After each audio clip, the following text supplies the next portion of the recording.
In a lot of ways, what streaming services are doing are sort of like allowing this already like very broken industry to continue existing.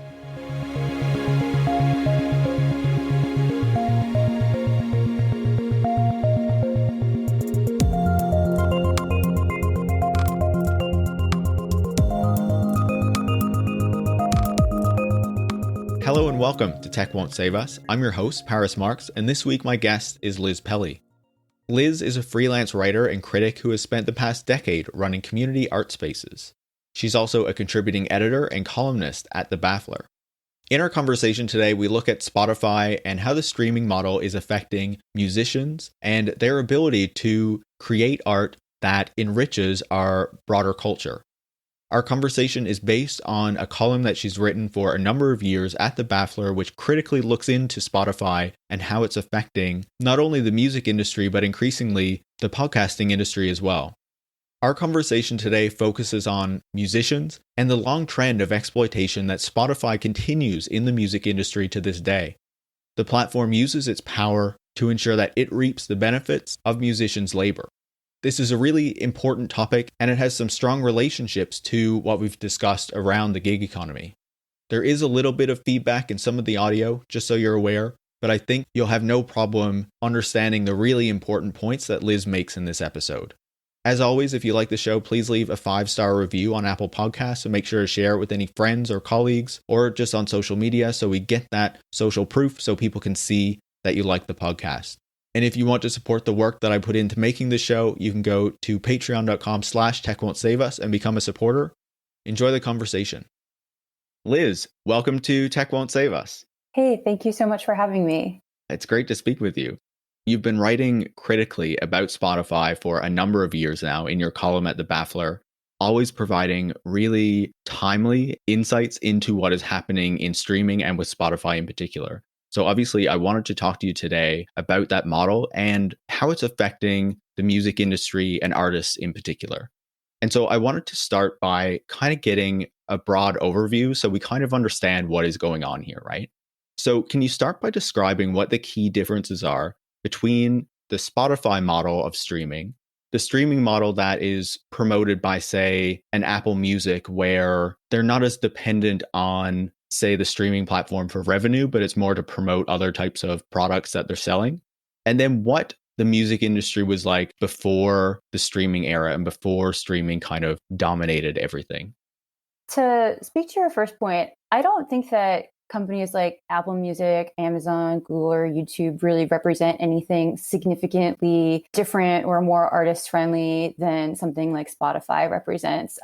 Over the years, I and several others have sort of written about how one way that you could think of Spotify as different from Apple Music and Amazon Music is that unlike Apple and Amazon, Spotify's not a hardware company, so they're not selling iPhones, laptops, or Amazon Alexas. Instead, they're sort of selling their value to users and also to Wall Street investors based more around their ability to predict your music taste or recommend music for certain moods and activities. These are sort of like their talking points and some of the ways that they have presented their narrative as a company over the years. Of course, there's tons of other things to be critical about when it comes to companies that are hardware companies and all of the exploitative and egregious offenses that those companies need to be accountable for. But as it stands, Spotify does not produce hardware. So most of their value has come in other ways, or their asserted value, the ways that they've kind of like tried to position themselves to investors.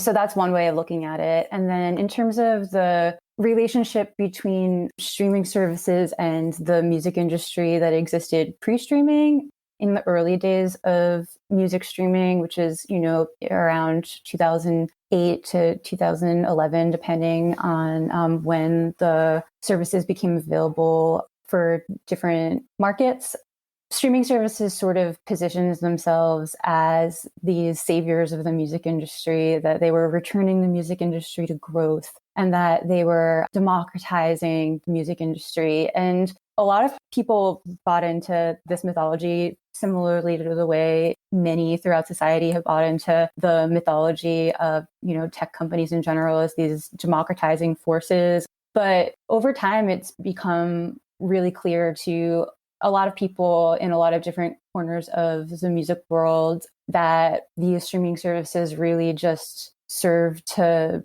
represent and benefit the interests of major record labels and the types of mainstream artists that have always been served by the music industry status quo, and also that they're not the democratizing forces that they claim to be. And there are a lot of consequences for artists that aren't served by their models, as well as listeners too.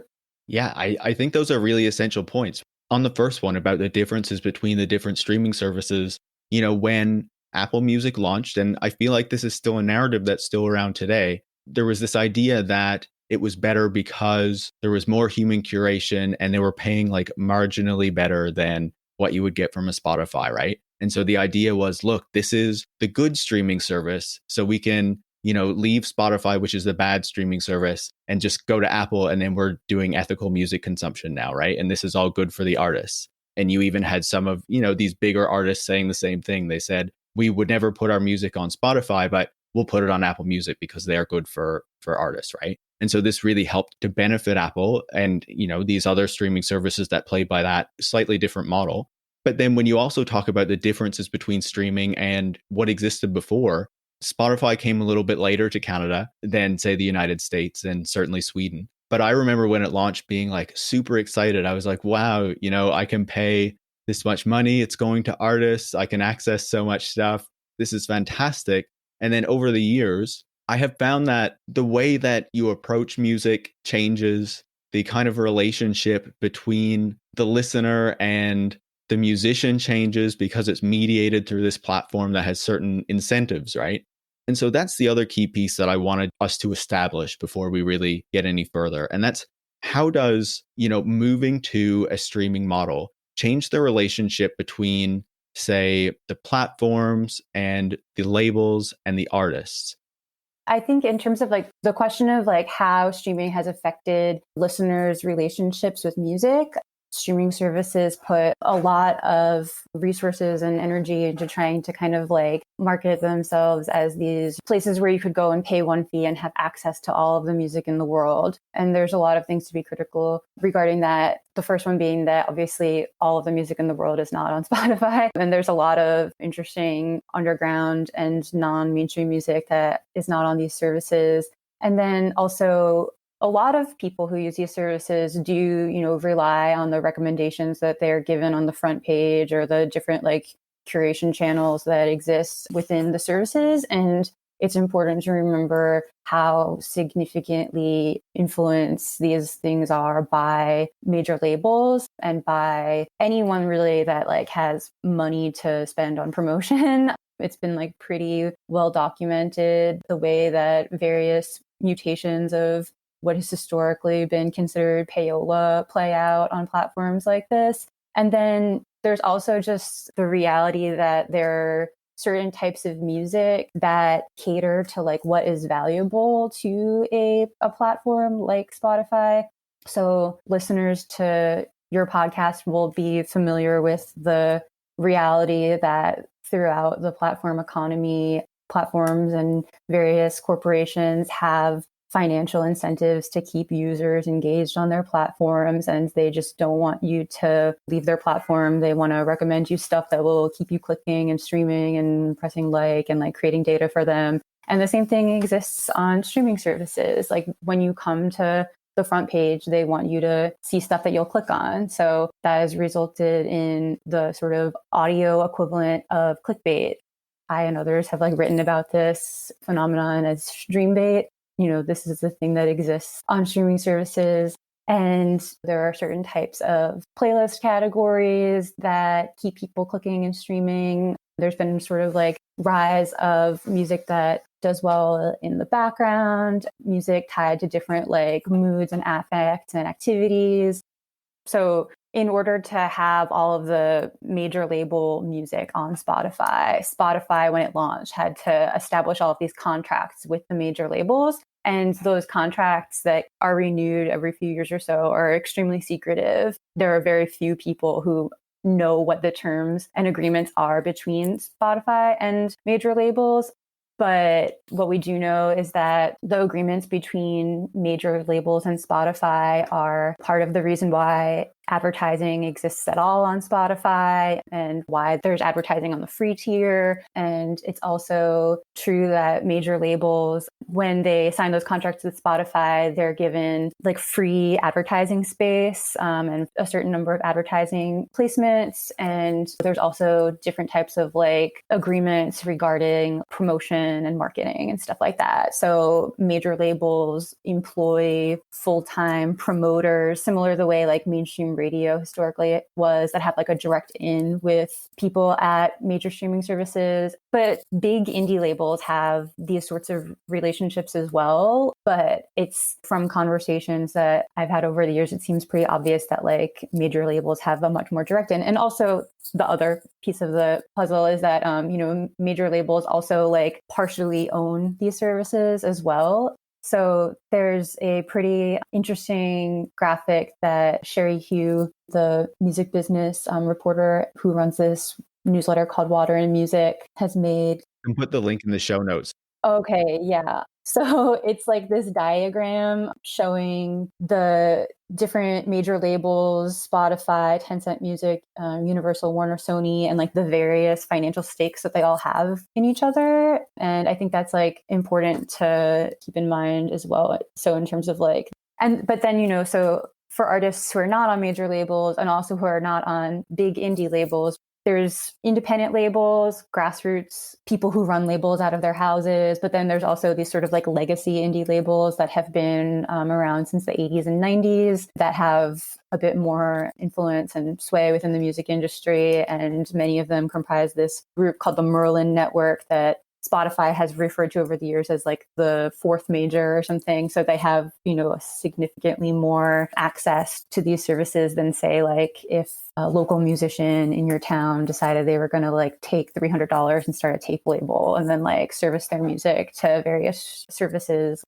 And then major labels are like Universal, Warner, and Sony. And then historically, independent labels are like labels that operate sort of like independent from the majors, but also independent labels historically have had like much more equitable terms. So there's like a standard independent label deal for artists, which is 50-50 after expenses. And that's not the case with major labels. Major label terms tend to be like much less transparent and more exploitative than that. That's really good to know, and I think it gives the listeners a pretty good picture of how this larger ecosystem is constructed, right? But as you mentioned there, what Spotify is doing is kind of affecting the music industry and the incentives within the music industry, because there are some types of music that work really well on this playlist advertising oriented model, right? So can you describe a bit how, I guess, the emergence of this model, the reliance on playlists over, say, artists or albums, and the need to keep people listening as long as possible, because that is how the most revenue is generated, then affects the type of music that is made? One thing I'll also like preface this by saying is that like the music industry status quo has always been like very exploitative, and the music industry is sort of like founded on artist exploitation. And in a lot of ways, what streaming services are doing are sort of like allowing this already like very broken industry to continue existing. But in terms of like how it affects the way artists think about their own music or the way it affects like the type of music that is made, I've definitely had conversations with artists as well as independent record label owners who have talked about this like flattening effect and how the sort of music that does well on streaming services is like music that isn't too offensive, that would like stream well in the background, music that sounds like other music, and music that would like fit well in a variety of different playlist contexts.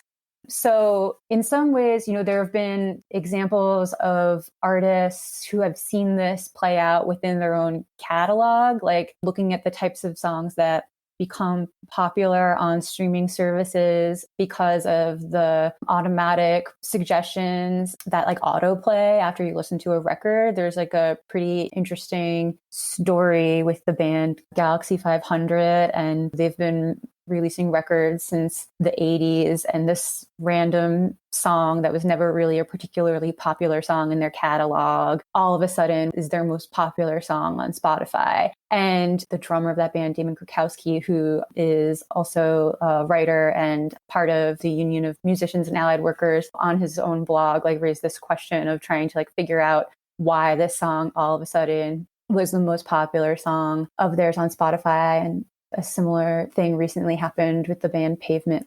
Ultimately, what Damon discovered through conversation with people who work at Spotify and through some like digging of his own was that, yeah, this song gained popularity around the time when Spotify switched autoplay to automatically be set for listeners. So like you'd be listening to a record, and when the record ended, suddenly you would just get like automatic recommendations. And Damon thought about like the composition of the song and realized it was like the most normal song in their catalog, like just kind of like standard drum beat. And he's the drummer of the band, so it's kind of interesting hearing him talk about it from that perspective.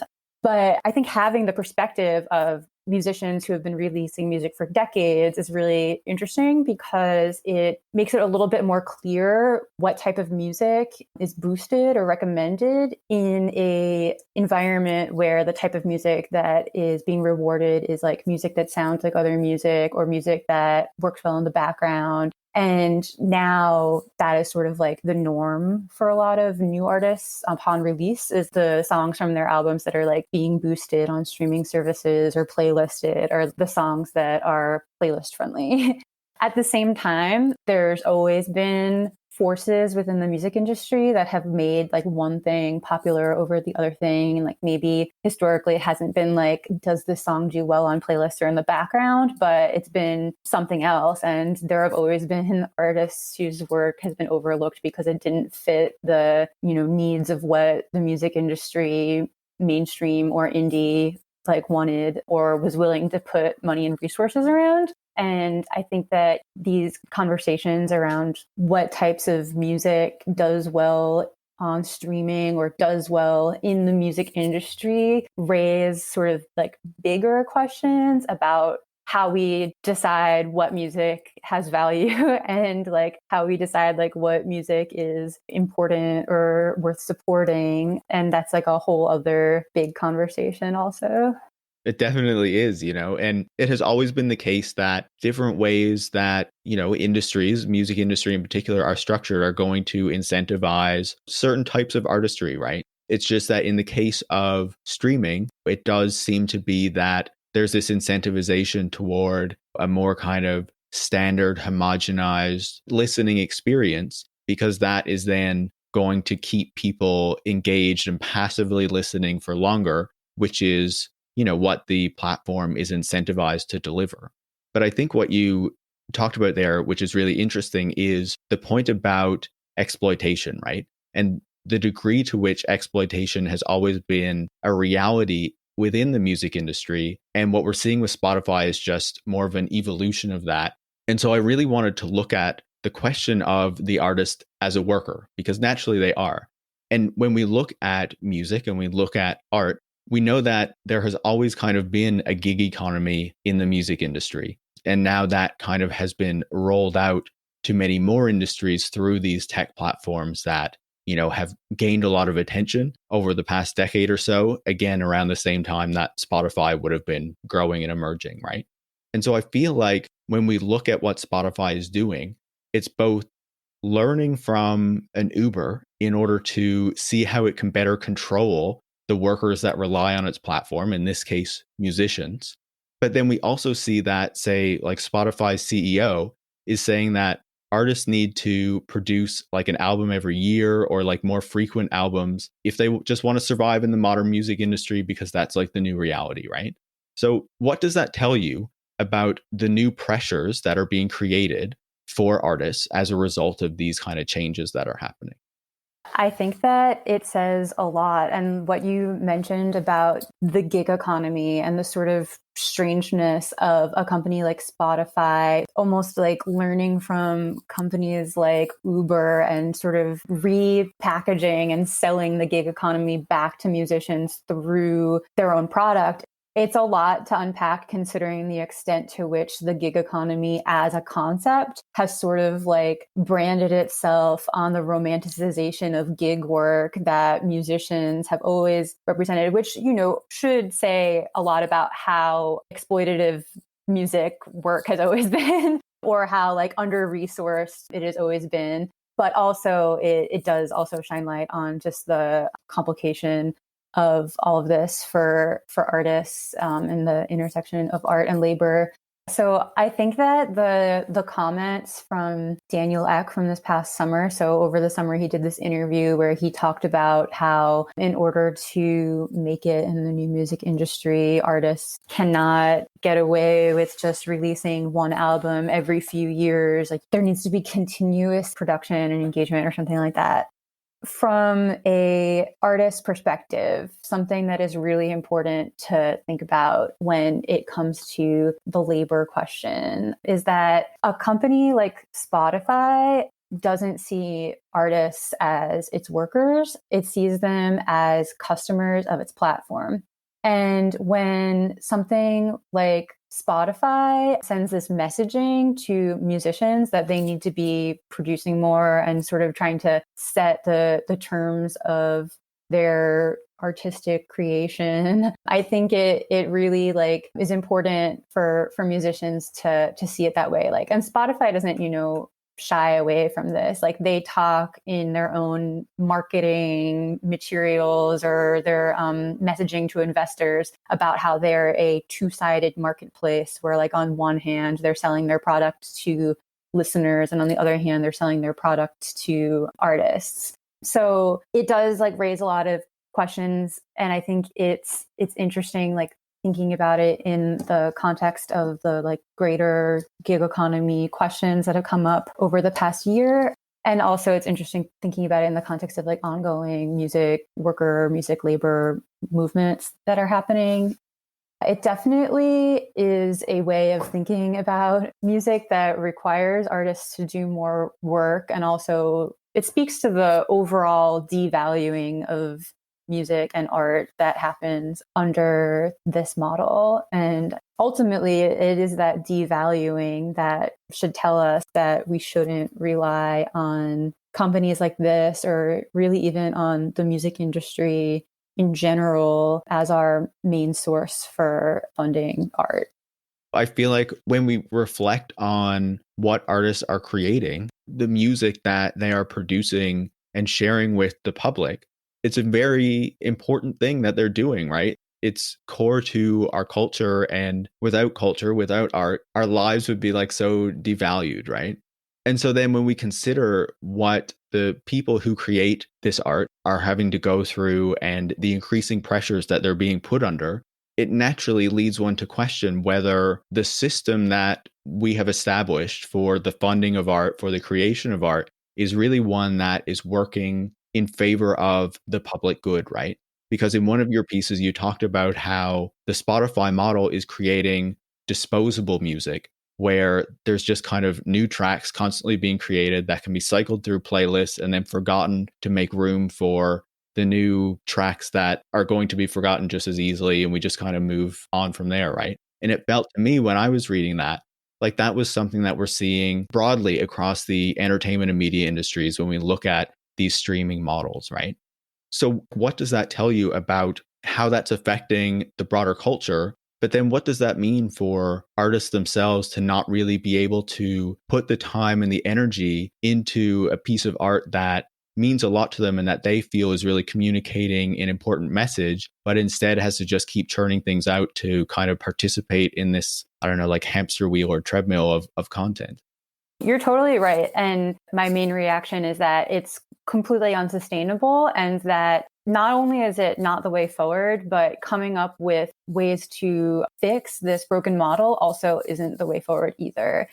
So as we established at the beginning of the conversation, right, like the issues like predate streaming. Like these are issues of artist exploitation and unsustainability. And I think also like there's these bigger conversations that also predate the streaming era. Just that I know you're based in Canada, but like in the United States, like there's no funding for the arts in the United States, especially not like types of music other than sort of maybe like classical, which also the streaming era presents lots of different types of issues to classical musicians as well, and wouldn't want to overlook that. But, you know, there's just a lot of types of music that gets completely missed by public funding. And we've sort of like relied on the like really busted like market-based system to support music for so long. And even now, like, you know, streaming obviously isn't the answer. And we're starting to like see the emergence of methods that in the short term are a lot better, right? Like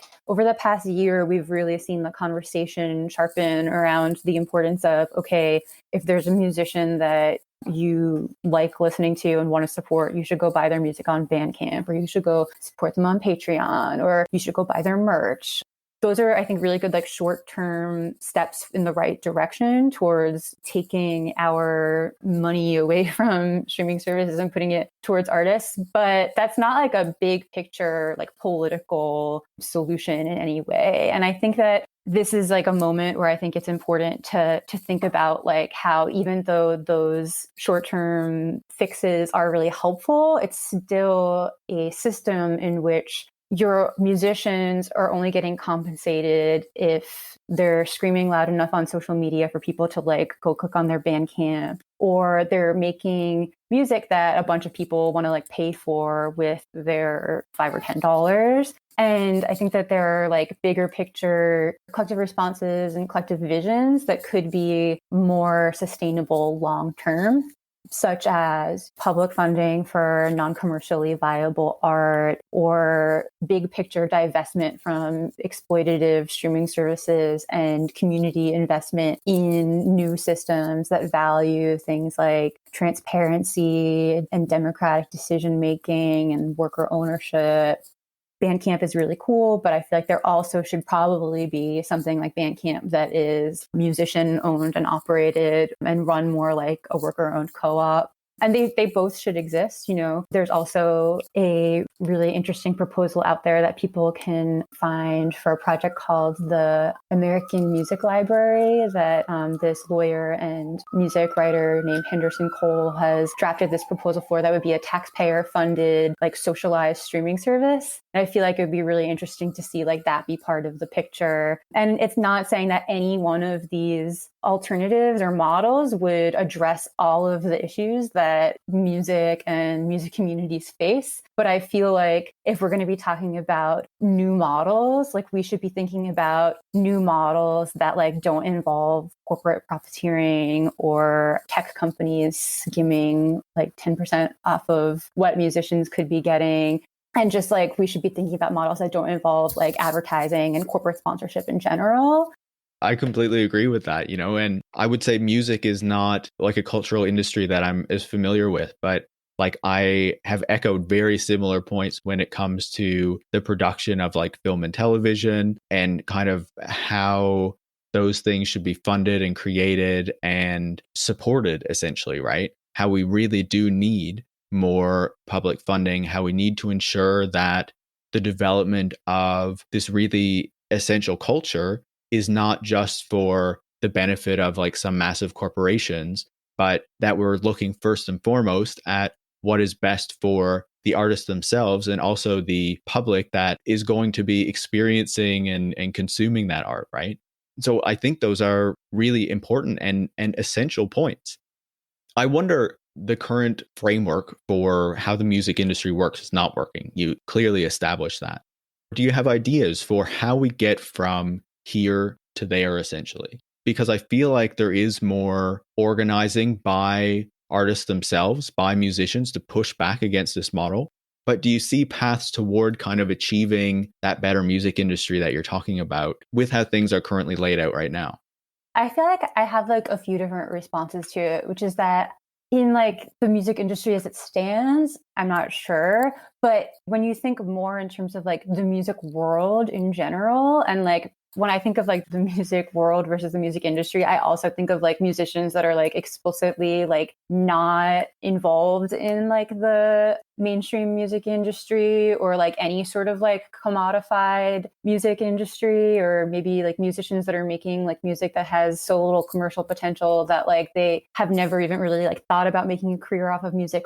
But as it stands, a lot of those musicians are still being exploited by the platform economy because it's so hard to avoid being like wrapped up in that exploitation. Like a lot of musicians just want to like break even, like they want to like put out a record and like not lose money on it, be able to like spend $1,000 on a release and like make it back.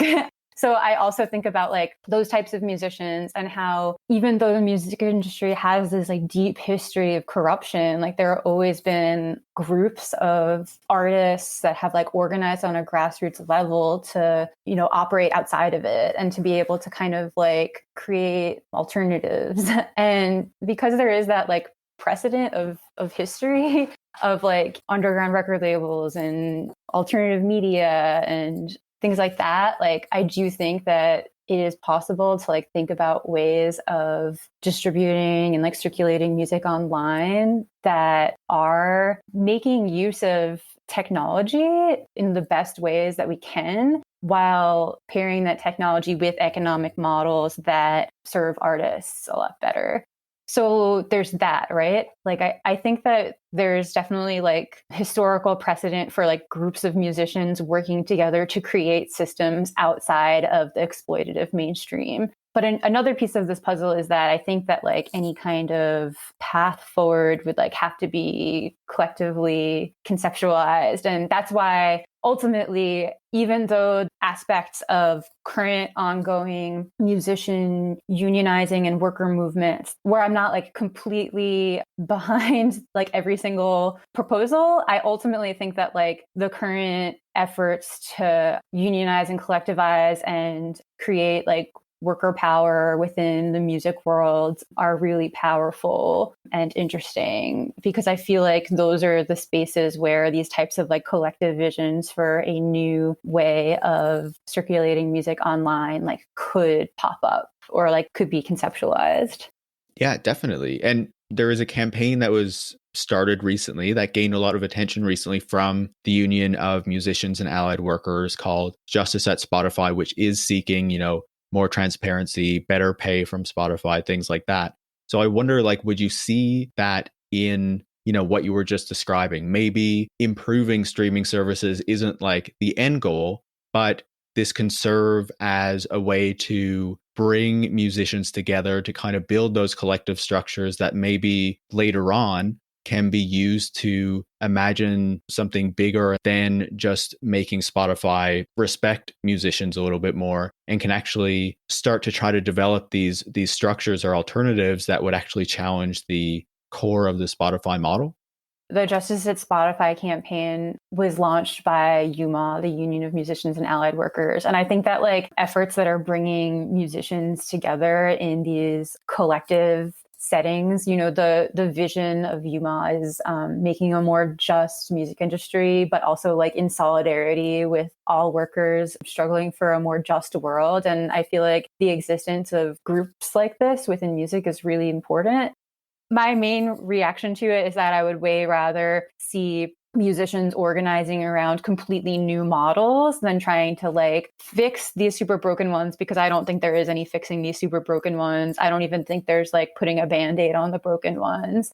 I'm really skeptical of like opportunities to give corporate streaming services, all of them, any of them, opportunities to like further brand themselves as artist friendly, because they're not. And such like consolidated, centralized power and money like in the music industry is ultimately really harmful, I think.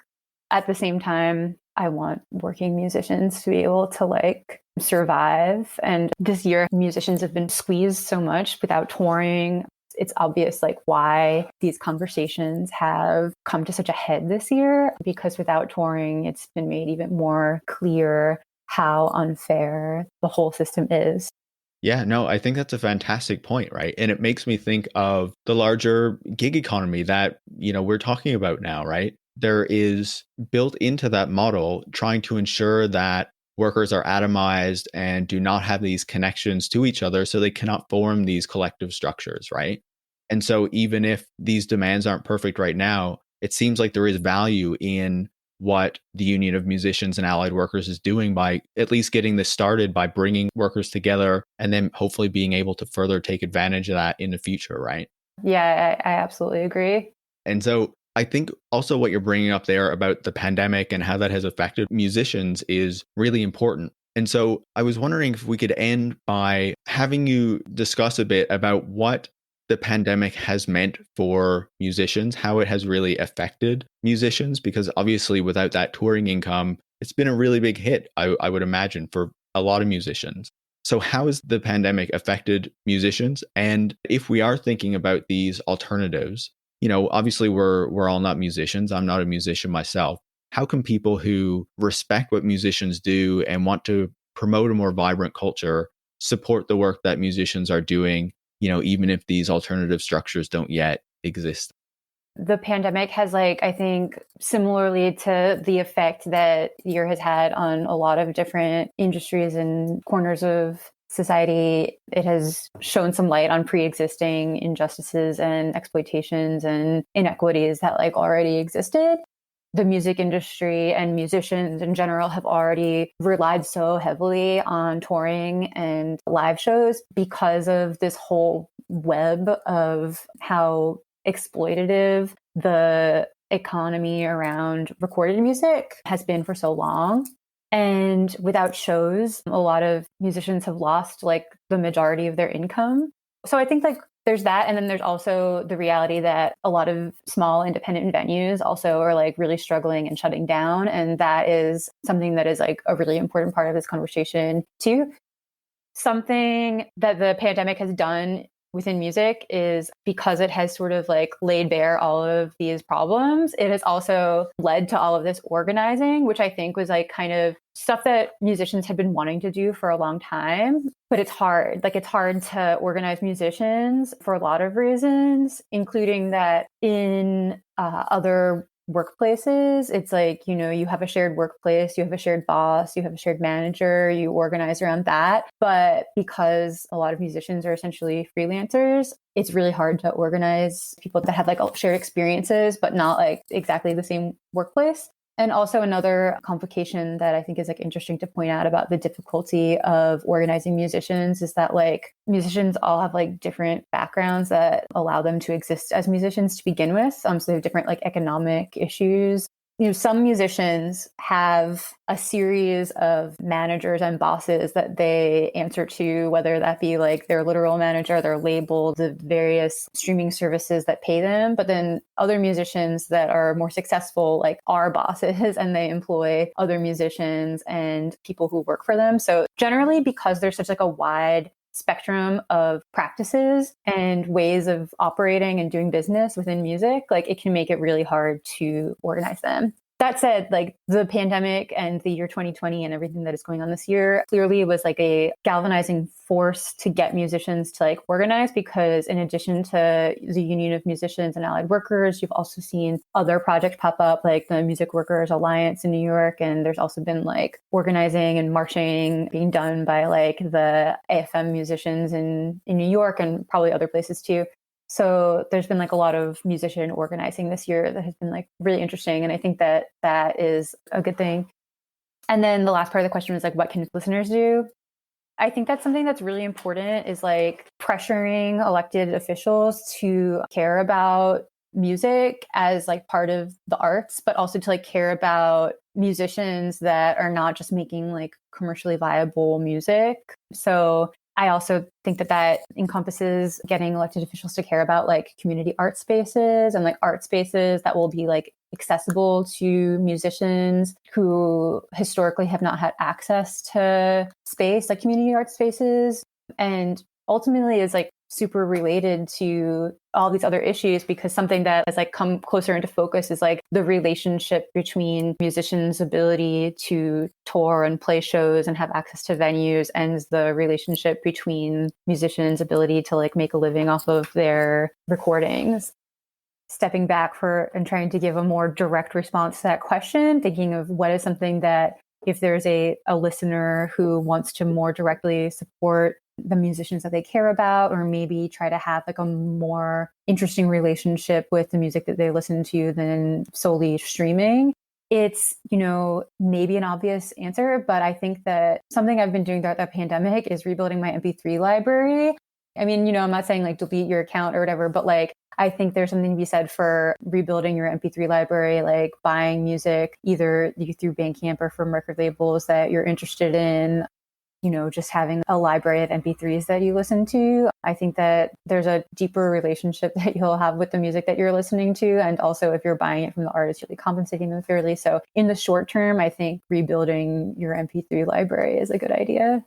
I have also been thinking about that question myself, because at this point I've been using streaming services for a number of years. And I've been considering how I want to stop essentially, or like cut back on it, like cancel my subscription and then maybe occasionally look on the free tier if I need to like really see something that way. And I've asked a number of people now, and they seem to agree with what you're saying, right? The best thing really to do if you really want to support artists and the artists that you like and whose music that you listen to a lot is really just to buy their music, rebuild your library, and go to their shows and things like that when that becomes something that's possible. Obviously, this is a huge topic. There are so many aspects of it that I'm sure we didn't touch on. Is there anything that I didn't ask you that you think it's important for the listeners to understand about, say, the streaming business model, or, just what's happening in the music industry right now?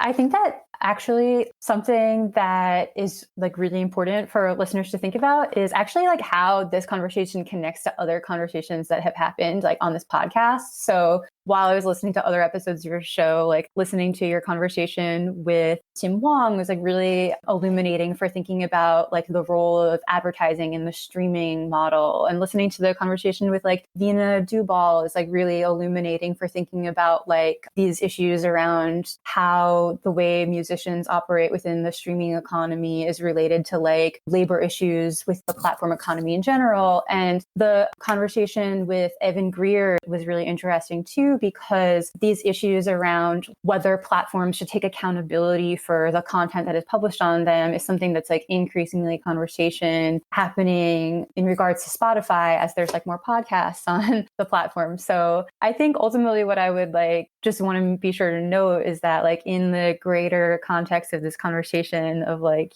tech won't save us, there's this like bigger picture that music is plugged into.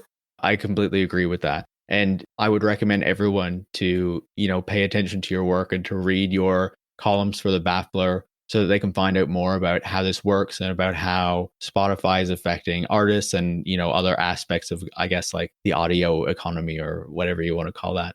Liz, thank you so much for taking the time. I really appreciate it. Thanks for sharing your insight and your knowledge with us. Yeah, no problem. Thank you for having me. Liz Pelly is a freelance writer and critic, as well as a contributing editor and columnist at The Baffler. You can find links to some of her great columns on Spotify in the show notes, and I highly recommend you check them out for a critical perspective on the streaming company. You can also follow Liz on Twitter at Liz Pelly. You can follow me at Paris Marx, and you can follow the show at Tech Won't Save Us. Tech Won't Save Us is part of the Harbinger Media Network, a group of left-wing podcasts that are made in Canada. And if you enjoyed the episode and you want to support the work that I put into making the show every week, you can go to patreon.com/techwon'tsaveus and become a supporter. Thanks for listening.